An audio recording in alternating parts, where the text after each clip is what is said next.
በስመ አብ ወወልድ ወመንፈስ ቅዱስ አሃዱ አምላክ አሜን።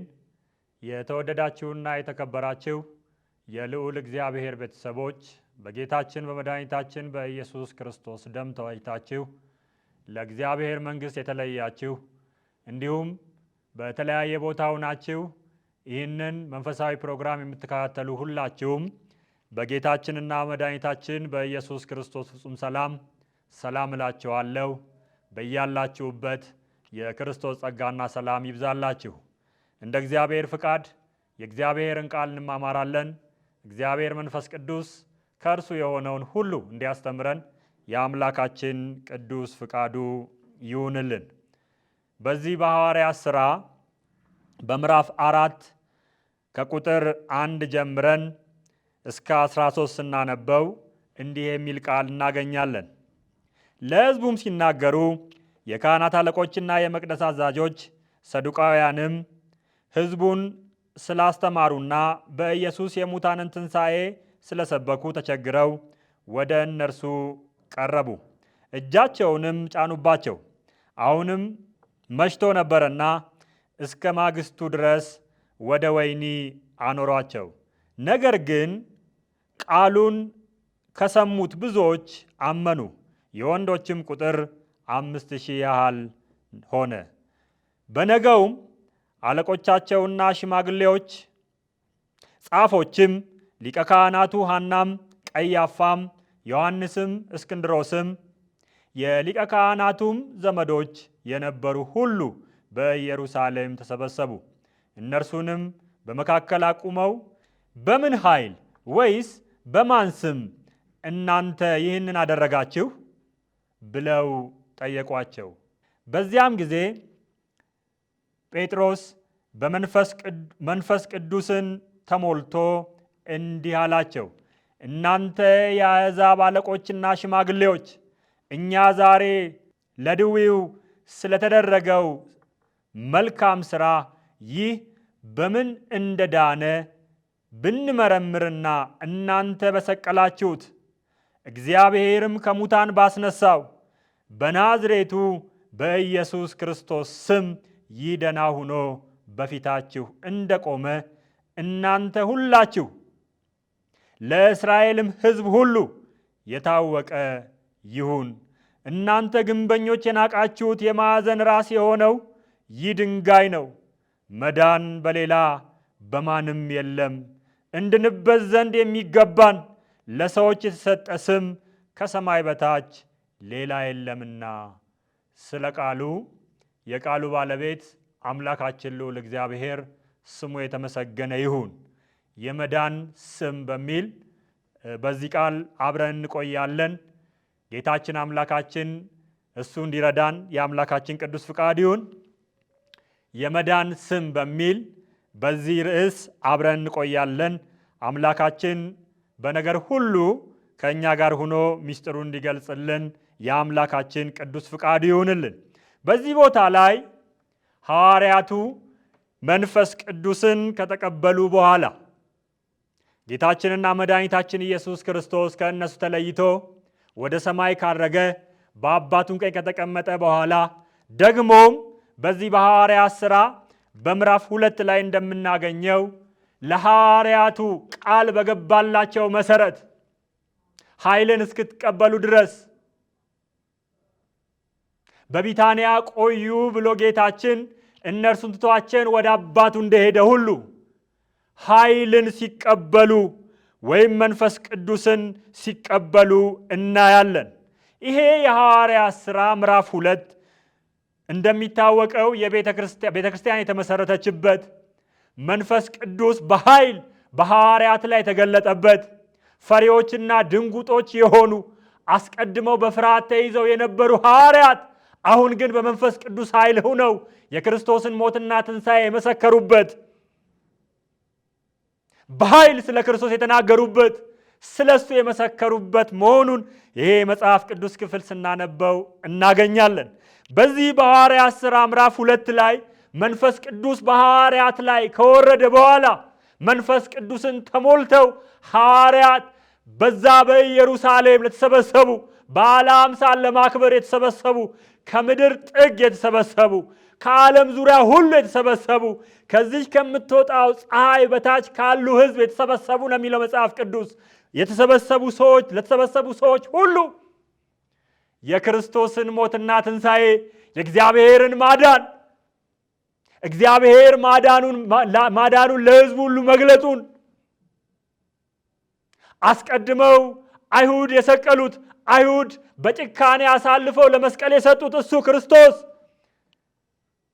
እነሱን ለማዳን የመጣ መሆኑን ሲያስረዷቸው ደግሞም በአንድ ቀን የመንፈስ ቅዱስ ስብከት በጴጥሮስ ላይ ሆኖ መንፈስ ቅዱስ በሰበከው ስብከት ጴጥሮስ በተናገረው ጴጥሮስ ባስተማረው ትምህርት ደግሞም በተለያየ ቋንቋ ከተለያየ ቦታ ለመጡ ሰዎች የእግዚአብሔር የማዳን ሥራ በክርስቶስ ኢየሱስ የተደረገው የእግዚአብሔር የማዳን ሥራ ስለተሰማ ብዙዎች ከመንፈስ ቅዱስ ኃይል የተነሳ በዛን ቀን ላይ ወደ ክርስቶስ ሲመጡ ጌታን ሲቀበሉ መዳንን ሲያገኙ እናያለን። ከዚህ በኋላ በዚህ በምዕራፍ 3 ላይ እንደምናገኘው ጴጥሮስና ዮሐንስ በጸሎት ጊዜ በ9 ሰዓት ወደ መቅደስ ይወጡ ነበር ይላል። በ9 ሰዓት ወደ መቅደስ ይወጡ ነበረ። ወደ መቅደስም በሚገቡበት ምጽዋት ይለምን ዘንድ ሰዎች ተሸክመው መልካም በሚሏት መቅደስ ደጅ በየቀኑ ያስቀምጡት የነበሩ ከእናቱ ማኅፀን ጀምሮ አንካሳ የሆነ አንድ ሰው ነበረ ይላል። እርሱም ጴጥሮስና ዮሐንስ ወደ መቅደስ ሊገቡ እንዳላቸው ባየ ጊዜ ምጽዋትን ለመናቸው። ይሄ ሰው ከእናቱ ማኅፀን ጀምሮ ምን የነበረ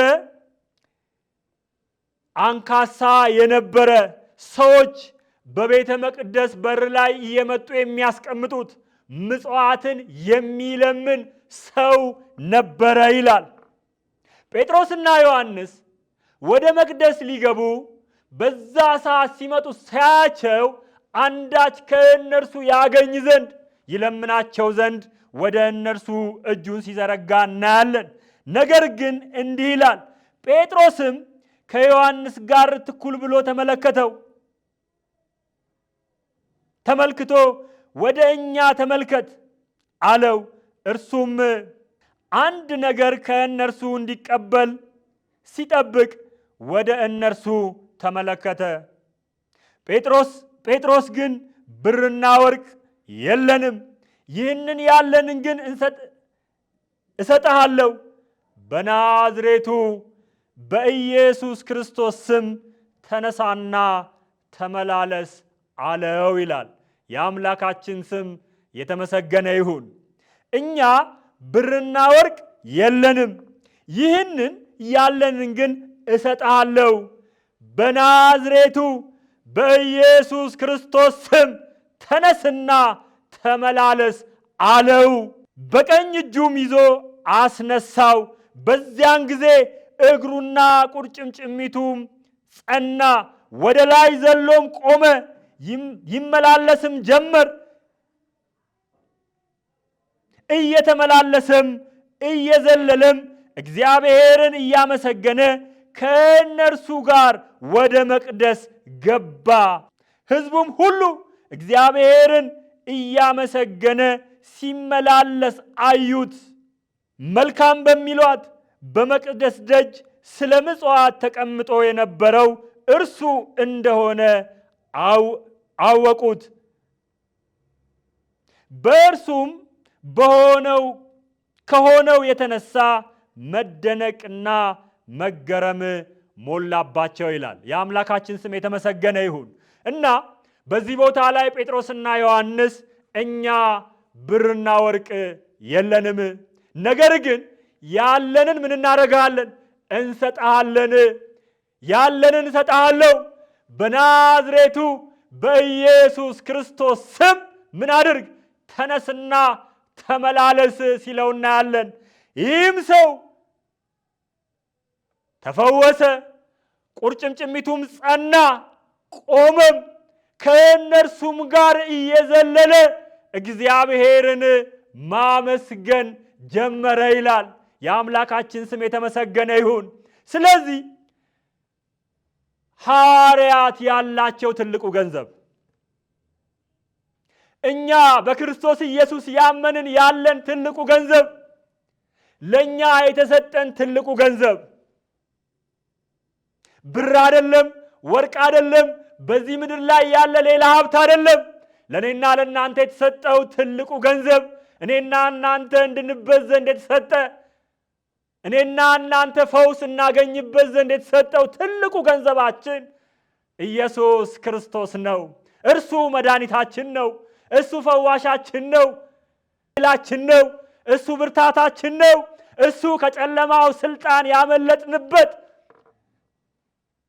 ሞገሳችን፣ ግርማችን፣ መከታችን ነው። ስለዚህ ሐዋርያቱም ያላቸውን ሰጡ። ያላቸውን ትልቁ ገንዘባቸውን፣ ትልቁ ሀብታቸውን፣ ትልቁ ንብረታቸውን፣ የዳኑበትን፣ ያመለጡበትን፣ የተቤዣቸውን ያንን ስም በናዝሬቱ በኢየሱስ ክርስቶስ ስም ተነስና ምን በል ተመላለስ ሲለው እናያለን። እንግዲህ ቅድም ባየነው ወይም በወሰድነው ጥቅስ ላይ እንዳነበብነው ይሄ ታሪክ ነው ተያይዞ ሂዶ በሐዋርያት ሥራ ምዕራፍ 4 ላይ የምናገኘው ወይም ደግሞ የካህናት አለቆች፣ ጻፎች፣ ሰዱቃውያን፣ ታላላቅ ሰዎች ጴጥሮስንና ዮሐንስን በማን ስም ወይምንስ በማን ኃይል ይህንን አደረጋችሁ ብለው ሲጠይቋቸው የምናየው። ይሄ ሰው የተፈወሰበት ስም ማን ነው ብለን ስናየው የናዝሬቱ የኢየሱስ ክርስቶስ ስም ነው። የእግዚአብሔር ልጆች በመጽሐፍ ቅዱስ ስናነብ የምናገኘው ለመዳን የተሰጠው ስም ኢየሱስ የሚለው ስም ነው። በማቴዎስ ወንጌል በምዕራፍ 1 ቁጥር 21 ላይ ስናነብ እንዲህ የሚልን ቃል እናገኛለን። ዮሴፍን መልአኩ ማርያምን ለመውሰድ አትፍራ፣ እርሷ ከመንፈስ ቅዱስ ጸንሳለችና እጮኛን ለመውሰድ አትፍራ፣ እርሷም ትጸንሳለች፣ ወንድ ልጅም ትወልዳለች፣ ስሙንም ኢየሱስ ይሉታል። ብዙዎች በዚህ ስም ምን ይሆናሉና ይድናሉና። በዚህ በማቴዎስ ወንጌል በምዕራፍ 1 ቁጥር 21 ጀምረን ስናነበው እንዲህ የሚልን ቃል እናገኛለን። ልጅም ትወልዳለች፣ እርሱ ሕዝቡን ከኃጢአታቸው ያድናቸዋልና ስሙን ኢየሱስ ትለዋለህ ብሎ መልአኩ ለዮሴፍ ሲነግረው እናያለን። ዮሴፍ ድንግል ማርያም በጸነሰችበት ሰዓት እርሱ ጻድቅ ነውና አሳልፎ ሊሰጣት አልወደደም። ስለዚህ በስውር ሊተዋት ወደደ ይላል። ከዚህ የተነሳ መልአኩ እንዲህ ይለዋል፣ የዳዊት ልጅ ዮሴፍ ሆይ ከእርሷ የተጸነሰው ከመንፈስ ቅዱስ ነውና እጮኛህን ማርያምን ለመውሰድ አትፍራ፣ ልጅም ትወልዳለች፣ እርሱ ሕዝቡን ከኃጢአታቸው ያድናቸዋልና ስሙን ኢየሱስ ትለዋለህ። ስሙን ማን ትለዋለህ? ኢየሱስ።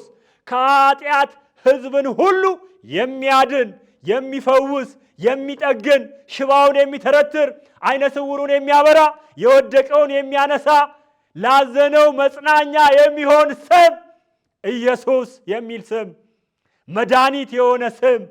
ስለዚህ በዚህም ቦታ ላይ ሐዋርያት አስቀድሞ እንደተነገረ ሁሉ መልአኩም እንዳለ ሁሉ ለዮሴፍ እንደተነገረ ሁሉ ይሄ ስም የመዳን ስም እንደመሆኑ መጠን፣ ይሄ ስም የማምለጫ ስም እንደመሆኑ መጠን ሐዋርያቱም የነበራቸው ይሄ ስም ነበረ። ምን የሚለው ስም? የናዝሬቱ ኢየሱስ የሚለው ስም። ገንዘባቸው እርሱ ነበረና፣ መጽናኛቸው እርሱ ነበረና፣ መከታቸው እርሱ ነበረና፣ ኃይላቸው እርሱ ነበረና። ለዛ ነው ጌታችንና መድኃኒታችን ኢየሱስ ክርስቶስም ወደ አባቱ ሊያርግ ሰዓቱ በደረሰበት ሰዓት ላይ ሐዋርያቱን ሰብስቦ እንዲህ አላቸው፣ ክርስቶስ መከራ ይቀበል ዘንድ አለ። በሉቃስ ወንጌል ምዕራፍ 24 ቁጥር 46 ላይ ክርስቶስ መከራ ይቀበል ዘንድ በሦስተኛውም ቀን ከሙታን ይነሳ ዘንድ በስሙም ንስሐና የኃጢአት ስርየት ከኢየሩሳሌም ጀምሮ በአሕዛብ ሁሉ ይሰበካል ተብሎ እንዲሁ ተጽፏል። እናንተም ለዚህ ምስክሮች ናችሁ አለ። እናንተ ለዚህ ምንድን ናችሁ? ምስክሮች ናችሁ። ለምኑ? ለሞቱና ለትንሣኤው፣ የኃጢአት ስርየት በስሙ ስለመሰበኩ፣ መድኃኒት እርሱ ብቻ ስለመሆኑ፣ በእርሱ የሚያምኑ ብቻ ስለሚያመልጡ፣ ሕይወትን ስለሚያገኙ፣ ይሄንን በስሙ የኃጢአትን ስርየት ለመስበክ ሐዋርያቱ ምስክሮች ስለነበሩ፣ ለዚህ ይሄ ሰው ትኩር ብሎ ሲመለከታቸው፣ ይሄ ሰው አንዳች ይሰጡኛል ብሎ ወደ እነርሱ ሲያይ፣ እጃቸውን ሲያይ በእጃቸው ያለው ትልቁ የማይጠፋው የማይዝገው ሌባ የማይሰርቀው ትልቁ የእነርሱ ገንዘባቸው ሀብታቸው ይሄ ስም ነበረና ይሄንን የመዳን ስም በዚህ ሰውዬ ላይ ሲጠሩ እናያለን። በናዝሬቱ በኢየሱስ ክርስቶስ ስም ተነስና ተመላለስ ሲሉት እናያለን። ይሄም ሰው በኢየሱስ ስም ቁርጭምጭሚቱ ጸንቷል። ስለዚህ የእግዚአብሔር ልጆች እኔና እናንተ እንድንበት ዘንድ የተሰጠን ሌላ የመዳን ስም የለም። እግዚአብሔር እንድንበት ዘንድ ለእኔና ለእናንተ የሰጠን ስም ኢየሱስ የሚለው ስም ነው። ኢየሱስ ክርስቶስ ዛሬም እስከ ለዘላለም የሚያድን አምላክ ነው። የሚፈውስ አምላክ ነው። ነፃ የሚያወጣ አምላክ ነው። በስሙ ለሚያምኑ ሁሉ እርሱ መጽናኛ ነው፣ ረፍት ነው፣ ሰላም ነው። አይደለም ከአካል ጉድለት፣ አይደለም ከተለያየ ደዌ፣ አይደለም ለጊዜው ካለ የሥጋ ሕመም ኢየሱስ ክርስቶስ ለእኔና ለእናንተ የነፍሳችን መዳን ነው። ስሙ ይጠግናል፣ ስሙ ይፈውሳል፣ ስሙ ነፃነትን ይሰጣል፣ ስሙ ሽባውን ይተረትራል፣ አይነ ስውሩን ያበራል፣ ስሙ የታመመውን ይፈውሳል፣ ስሙ የተጨነቀውን ያጽናናል፣ ስሙ ለተደገፈበት ሁሉ እረፍት ነው፣ ሰላም ነው፣ መጽናኛ ነው። ስለዚህ በኢየሱስ ስም ላይ እንደገፍ። ሌላ የመዳን ስም የተሰጠን ስም የለም። ሐዋርያቱ ይህንን ካደረጉ በኋላ በሐዋርያቱ ዘመን ምን ገጠመ ብትሉ ስደትና መከራ ነው። ምክንያቱም ሰዎች ለዚህ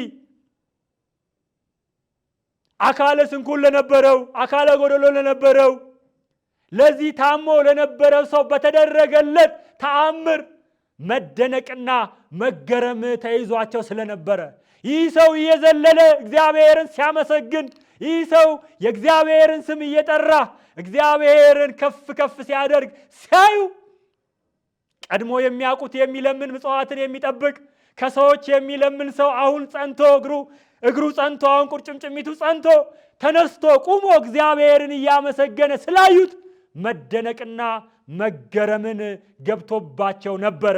ከዚህ የተነሳ ብዙዎች እግዚአብሔር በሐዋርያት እምነት በኢየሱስ በኩል ባለው እምነት በሐዋርያት እጅ የሰራውን ሥራ ያዩ ሰዎች በክርስቶስ ኢየሱስ ስላመኑ አይሁድና ጸሐፍት ፈሪሳውያን አስቀድመው ክርስቶስን አሳልፈው መስቀል ላይ የሰቀሉት አሁን በሐዋርያት ላይ ደግሞ ሲነሱባቸው እናያለን።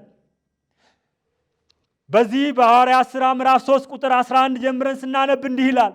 እርሱም ጴጥሮስና ዮሐንስን ይዞ ሳለ ሕዝቡ ሁሉ እየተደነቁ የሰለሞን ደጅ መመላለሻ በሚለው በሚባለው አብረው ወደ እነርሱ ሮጡ። ጴጥሮስም አይቶ ሕዝቡን እንዲህ ሲል መለሰ፣ የእስራኤል ሰዎች ሆይ ስለዚህ ስለምን ትደነቃላችሁ? ወይስ በገዛ ኃይላችን ወይስ እግዚአብሔርን በመፍራታችን ይህ ይመላለስ ዘንድ እንዳደረግነው ስለምን ትኩር ብላችሁ ታያላችሁ? የአብርሃምና የይስሐቅ የያዕቆብም አምላክ የአባቶቻችን አምላክ እናንተ አሳልፋችሁ የሰጣችሁትና ሊፈታው ቆርጦ ሳለ በጲላጦስ ፊት የካዳችሁት ብላቴናውን ኢየሱስን አከበረው። እናንተ ግን ቅዱሱን ጻድቁንም ክዳችሁ ነፍሰ ገዳዩን ሰው ይፈታላችሁ ዘንድ ለመናችሁ። የሕይወትንም ራስ ገደላችሁት።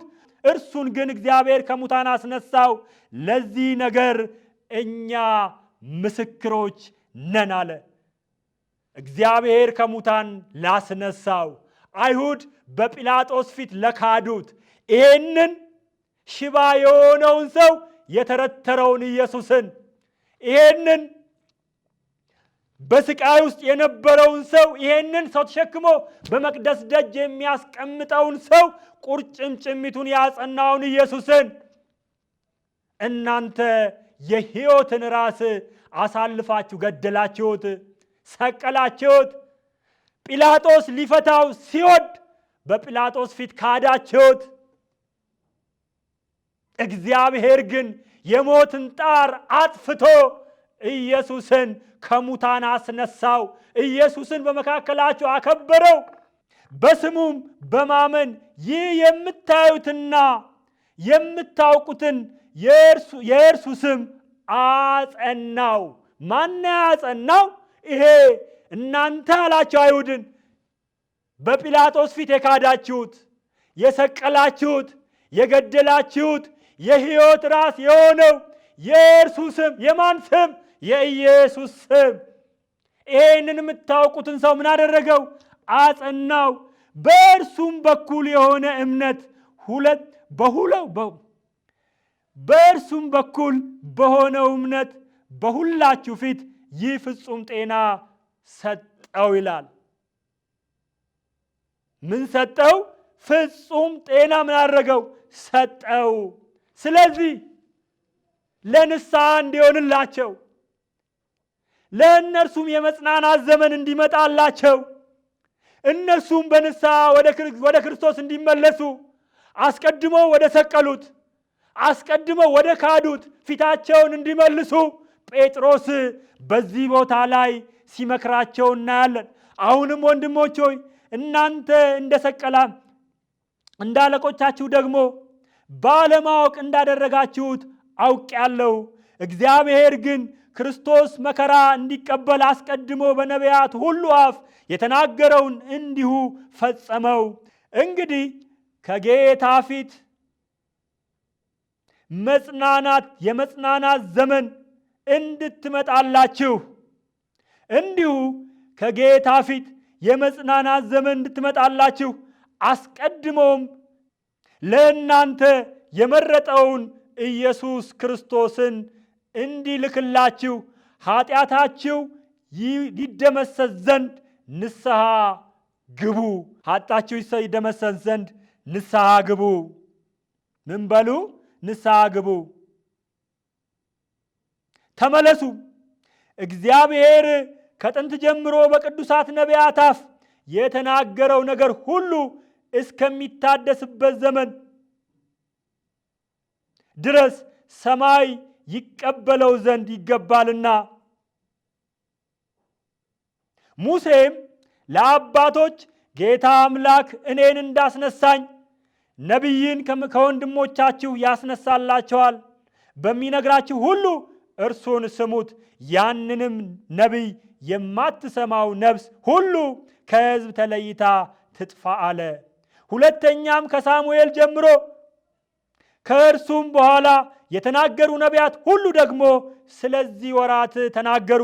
እናንተ የነቢያት ልጆችና እግዚአብሔር ለአብርሃም በዘርህ የምድር ወገኖች ሁሉ ይባረካሉ ብሎ ከአባቶቻችን ጋር ያደረገው ኪዳን ልጆች ናችሁ።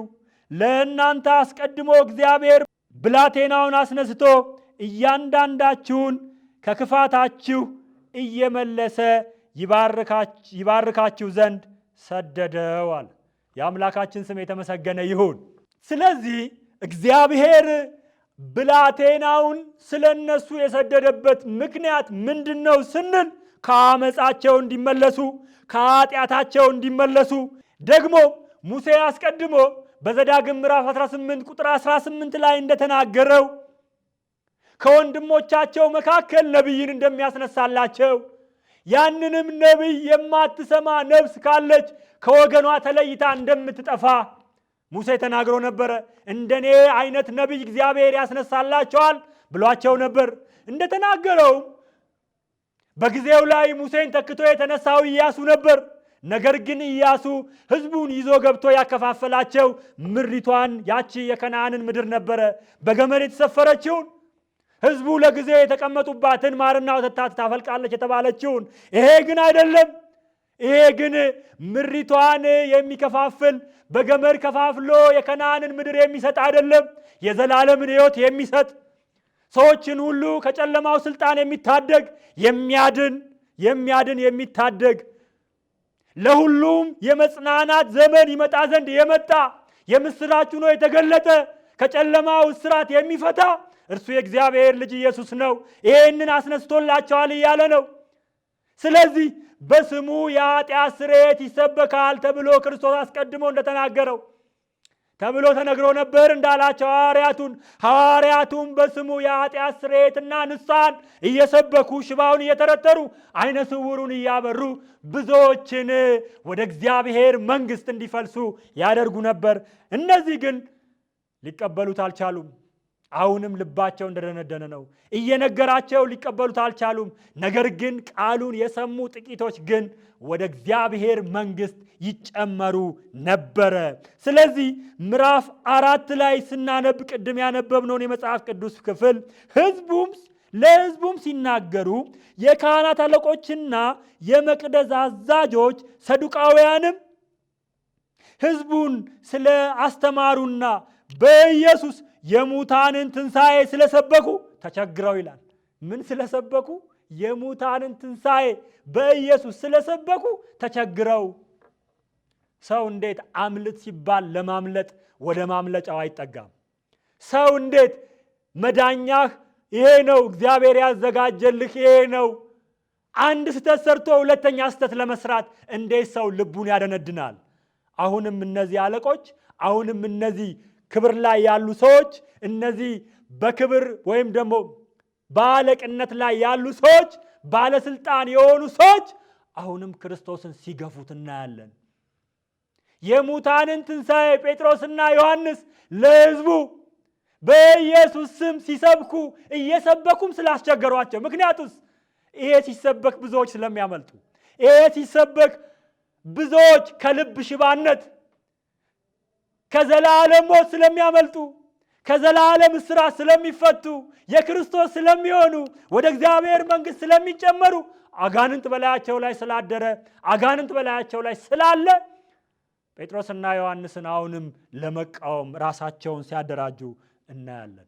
ዛሬስ የሚሆነው ይሄው ነው። የጊዜ እግዚአብሔር ልጆች ይሄን ስም ለመዋጋት ያልተጻፈ ጽሑፍ የለም፣ ያልተተበተበ ትብትብ የለም፣ ያልተነገረ ንግርት የለም። አጋንንት ከማን ጋር ነው ጥሉ ካላችሁኝ፣ ከዚህ ስም ጋር ነው። ምክንያቱስ ይሄ ስም ባለበት አርነት ስላለ፣ ነፃነት ስላለ፣ ሕይወት ስላለ ከዚህ ስም ጋር ሁልጊዜም ይዋጋል። ይህንን ስም እግዚአብሔር አክብሮታል።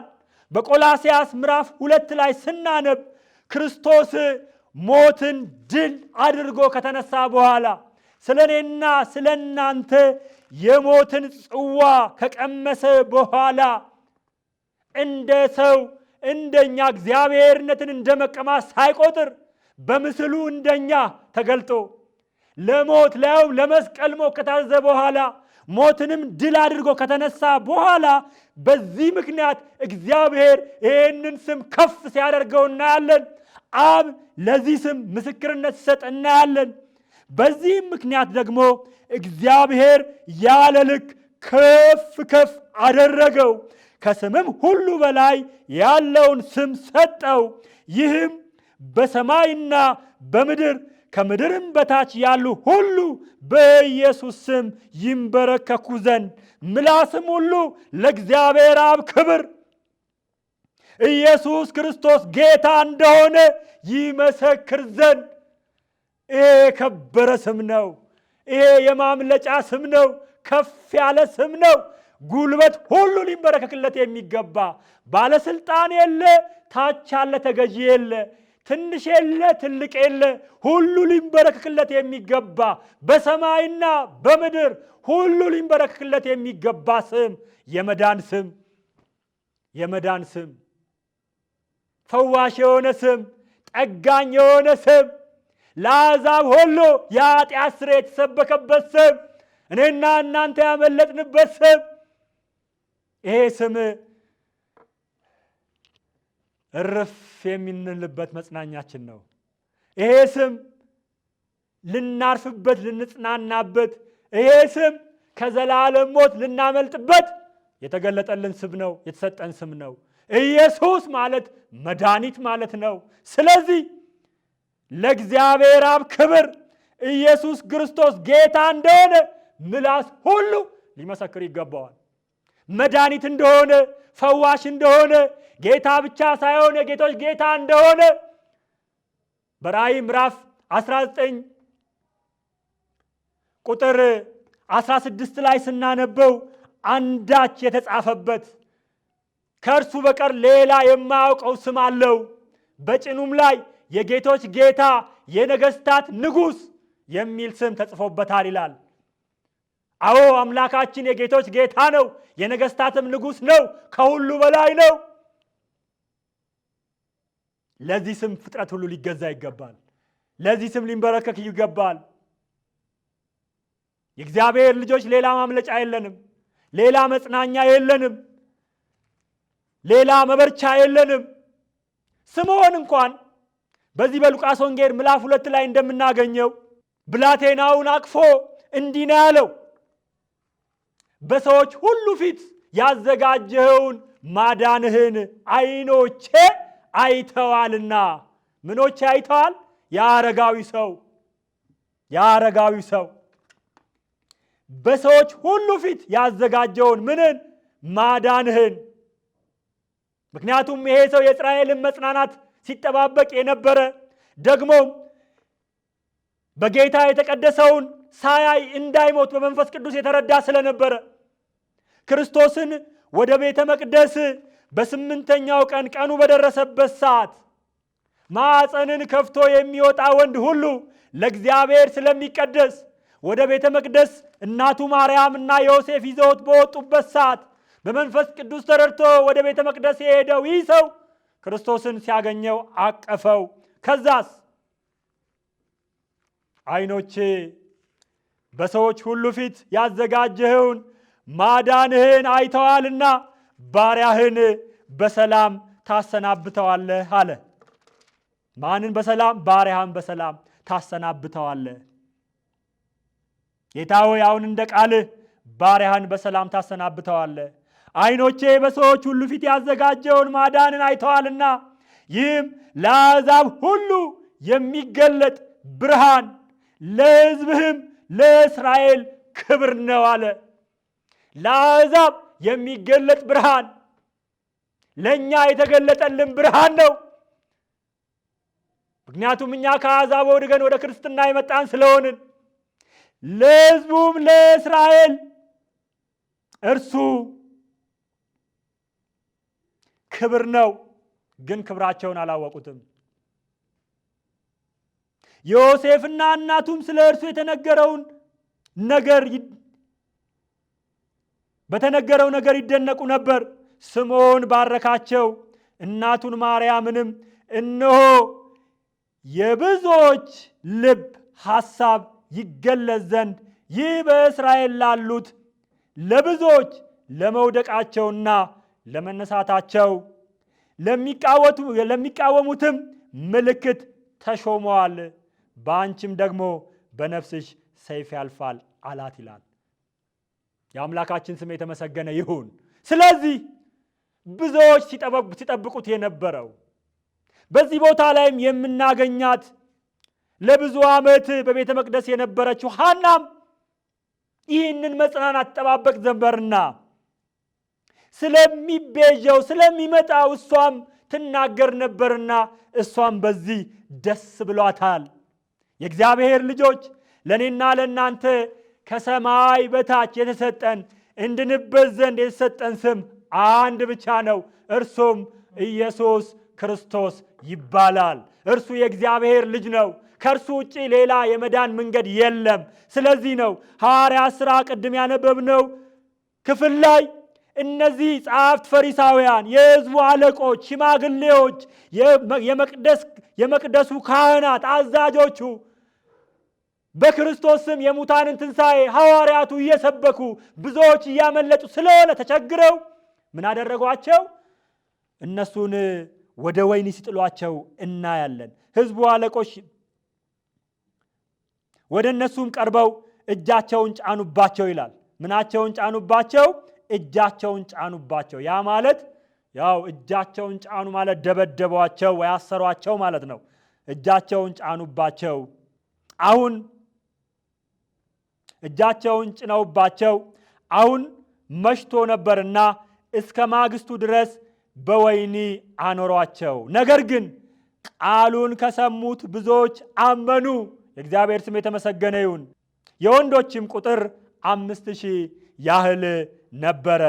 በነገውም አለቆቻቸውና ሽማግሌዎች፣ ጻፎችም፣ ሊቀ ካህናቱ ሐናም፣ ቀያፋም፣ ዮሐንስም፣ እስክንድሮስም የሊቀ ካህናት ዘመዶች የነበሩት ሁሉ በኢየሩሳሌም ተሰበሰቡ። እነርሱም በመካከል አቁመው የእግዚአብሔር ልጆች በመካከል ማንን? ጴጥሮስና ዮሐንስን። እነዚህ ሁሉ ሰዎች ባለስልጣኖች፣ እጅግ ብዙ ወታደርና በዙሪያቸው የሚጠብቋቸው ሰዎች ያሏቸው፣ ሲታዩ ባለስልጣን ስለሆኑ የሚያስፈሩ በተለያየ ሁኔታ ያሉ ሰዎች መካከል ማን ቁመው እናያለን? ጴጥሮስና ዮሐንስ። እግዚአብሔር እኛንም ይርዳን። ስለ ክርስቶስ ሳናፍር ምንም ሳንጨነቅ በመንፈስ ቅዱስ ሁነን በኃይል እንድንመሰክር፣ በነገስታት ፊት ለፊት ቁመን እንድንመሰክር፣ እንድንናገር፣ ካለ አንዳች ፍራቻ በድብቅ ሳይሆን በሰገነት ላይ እንድንናገር ክርስቶስ እንዳለው እኔ በቤት የምነግራችሁን እናንተ በሰገነት ሰብኩታላችሁ እንዳለ እኔና እናንተም እንደዚህ የምንናገርበት ጸጋና ኃይል እግዚአብሔር እንዲጨምርልን ሳናፍርበት በእውነት በቤተሰቦቻችን፣ በወንድሞቻችን፣ በጓደኞቻችን፣ በእኛ ዙሪያ ባሉ ሰዎች መካከል በፍጹም እምነት ካለ ፍርሃት ስለ ኢየሱስ እንድንመሰክር እግዚአብሔር እኛንንም ይርዳን። ስለዚህ በእነዚህ በሸንጎ መካከል አቆሟቸው ይላል። አቁመው በምን ኃይል ወይስ በማን ስም እናንተ ይህንን አደረጋችሁ ብለው ጠየቋቸው። ትልቁ ነገር ያለው እዚህ ጋር ነው። በምን ኃይል በማን ስም ይህንን አደረጋችሁ ብለው ጠየቋቸው። በዚያን ጊዜ ጴጥሮስ በመንፈስ ቅዱስ ተሞልቶ እንዲህ አላቸው፣ እናንተ የአሕዛብ አለቆችና ሽማግሌዎች፣ እኛ ዛሬ ለድዊው ሰው ስለተደረገው መልካም ሥራ ይህ በማን እንደዳነ በምን እንደዳነ ብንመረምር እናንተ በሰቀላችሁት እግዚአብሔርም ከሙታን ባስነሳው በናዝሬቱ በኢየሱስ ክርስቶስ ስም ይህ ደህና ሆኖ በፊታችሁ እንደቆመ ለእናንተ ለሁላችሁ ለእስራኤልም ሕዝብ ሁሉ የታወቀ ይሁን። ለሕዝብ ሁሉ የታወቀ ይሁን።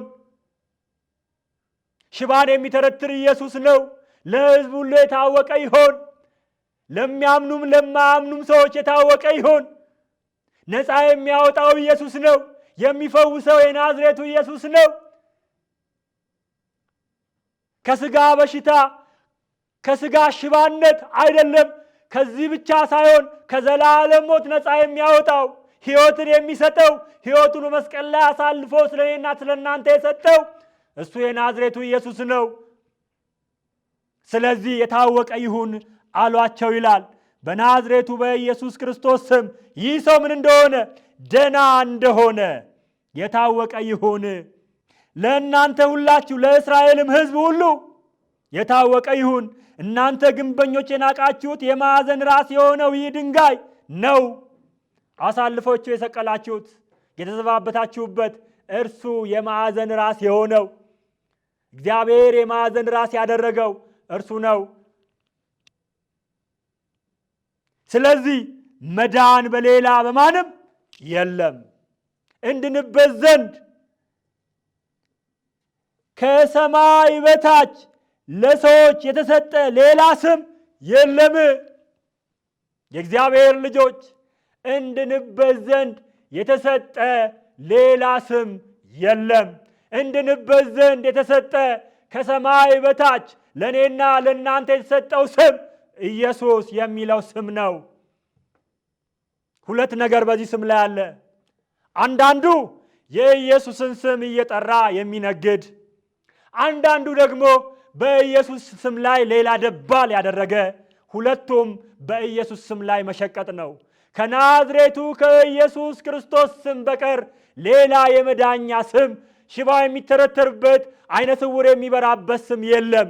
በእገሌት ስም ድነት የለም፣ በእገሌም ስም ድነት የለም፣ በሰማይ መላእክት ስም ድነት የለም፣ በምድርም ላይ ባሉ ቅዱሳን ስም ድነት የለም። አንዱ ቅዱሱ ሞትን ድል ያደረገው ሞትን አሸንፎ በአባቱ ቀኝ ያለው ከስሞች ሁሉ በላይ ስም ያለው ጉልበት ሁሉ የሚሰግድለት አንደበት ሁሉ ጌታ እያለ የሚመሰክርለት የጌቶች ጌታ የሆነው ኢየሱስ ብቻ መድኃኒት ነው። የእግዚአብሔር ልጆች ከዚህ ውጪ ሌላ ስም የሚሰብካችሁ፣ ከዚህ ውጪ በሌላ ስም አጋንንትን የሚያንጫጫ አጋንንትን እያንጫጫው ነው የሚልም ካለ እሱ ደጋሚ ነው፣ ጠንቋይም ነው። ምክንያቱም መጽሐፍ ቅዱስ አይልም ከኢየሱስ ስም ጋር የሚጣላ ደግሞ ይደቃል። የማዕዘኑን ድንጋይ ብትቃወም በአንተ ይብስብሃል ተብሏል። የመውጊያውን ብረት ብትቃወም ተብሏል። ያኔ ክርስቶስን እያሳደደ በነበረበት ሰዓት ላይ በሐዋርያት ሥራ ምዕራፍ 7 ላይ እንደምናገኘው ምዕራፍ 9 ላይ እንደምናገኘው ሳውል ወይም ደግሞ የአሁኑ ጳውሎስ ያኔ ሲያሳድደው የመውጊያውን ብረት ብትቃወም በአንተ ይብስብሃል፣ በዚህ ድንጋይ ላይ የሚወድቁ ይፈጠፈጣሉ፣ ይደቃሉ ተብሏል። በማቴዎስ ወንጌል በምዕራፍ 23 ላይ ስናነብ የእግዚአብሔር ልጆች ይሄ ስም የጸና ግንብ ነው። ይሄ ስም ጻድቅ ሸሽቶ የሚያመልጥበት ነው። ይሄ ስም መጽናኛ ነው። ይሄ ስም እረፍት ነው። ከዚህ ስም ውጭ ሌላ ትምክህት የለም። በእገሌም በእገሊትም የምንመካበት ስም የለም። መመኪያ የሆነው ስም እኔና እናንተ የዘላለም ሕይወት የምናገኝበት ስም፣ እኔና እናንተ ከተለያየ ደዌ የምንፈወስበት ነፃ የምንወጣበት ስም እርሱ ኢየሱስ ክርስቶስ ይባላል። ከዚህ ስም ውጭ ሌላ የመዳን ስም የለም። ከዚህ ስም ውጭ ሌላ የመጽናኛ ስም የለም። ከዚህ ስም ውጭ ሌላ የማምለጫ ስም የለም። ከዚህ ስም ውጭ ሌላ እረፍት የለም። ከዚህ ስም ውጭ ሌላ መመኪያ የለም። ከዚህ ስም ውጭ ሌላ ሞገስ የለም። ሌላ ግርማ የለም። ሌላ እረፍት የለም። ይሄ ስም ብቻ ለእኔና ለእናንተ ከሰማይ በታች እንድንበት ዘንድ ተሰጥቶናል። ከዚህ ስም ውጭ ያለ ሌላ የመዳን መንገድ፣ ሌላ የመዳን ስም የለም። ከዚህ ስም ውጭ የሚናገር በኢየሱስ ስም ላይ የሚደርት ሌላን የኢየሱስ ስም ላይ ሌላን የመዳኛ ስም የሚጠራ እርሱ ከመንገድ ስተዋል። ከዚህ ስም ውጭ ሌላ በአጋንንት ላይ በተለያየ ነገር ላይ ከዚህ ስም ውጭ ሌላን ስም የምትጠሩ ሰዎች፣ ወንድሞች፣ አባቶች በእግዚአብሔር ስም እነግራቸዋለን። ይሄ ቃል የወንጌል ቃል ነው። ይሄ ቃል እውነት ነው። ከዚህ ስም ውጭ ሌላ አይልም። ወንጌል ሌላ አይልም። ሌላ አይናገርም። ወንጌል ሌላም ስም አላስቀመጠልንም። ሌላ አጋንንት የሚወጣበት ስም፣ ሌላ ሽባ የሚተረተርበት ስም፣ ሌላ የኃጢአት ስርየት የሚገኝበት ስም የለም። ዋስ ጠበቃ የሚሆን ለነፍስ ምስክር የሚሆን ሌላ የለም፣ ኢየሱስ ብቻ ነው። ደግሞ በኢየሱስ ስም የሚሸቅጡ ምክንያቱም ክርስቶስ ያኔ በስም አጋንንትን አላወጣንምን? በስም ሽባ አልተረተርንምን? በስም አላስተማርንምን ልትሉ ትችላላችሁ ብሏል። ስለሆነ ክርስቶስ አላቃችሁም እንዳይላችሁ በስሙ የሚሸቅጡ እሱ ስለ ስሙ ሲል በስሙ የሚታመኑትን ሊታደግ የታመነ ነው። ምክንያቱም ብዙ ሰው የሚመጣው እረፍት ለማግኘት ለመፈታት ነው። እንድንበት ዘንድ የተሰጠ ስም ከሰማይ በታች ሌላ የለም።